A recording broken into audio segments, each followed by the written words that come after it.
Hi, good morning mga ka-landscape, mga ka-garden.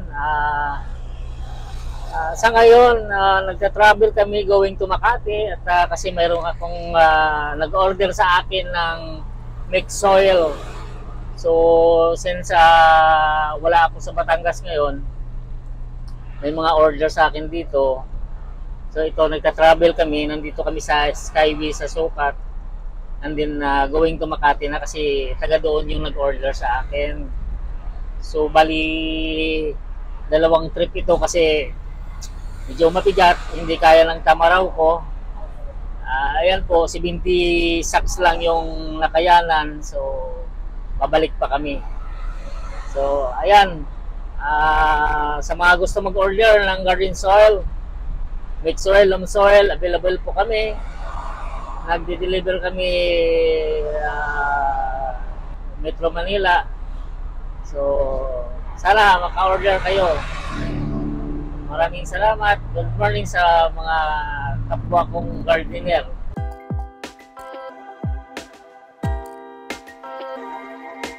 So, ayan guys, nandito na kami sa Makati.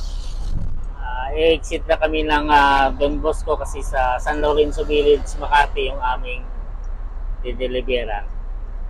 So naghihintay na yung kliyente ko kasi hindi ko alam kung anong siguro tataniman nila ng halaman ito or gulay.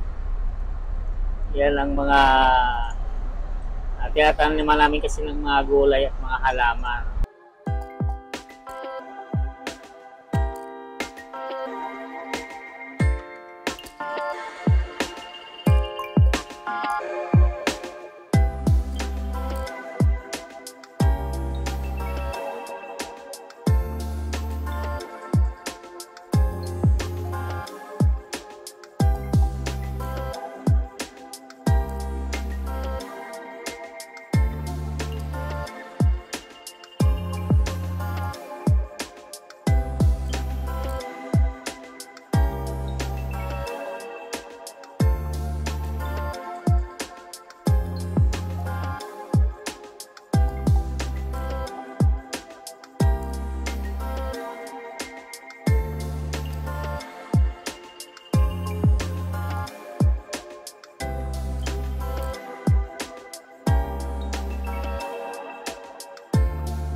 Ito pala yung magandang soil namin, loam soil siya.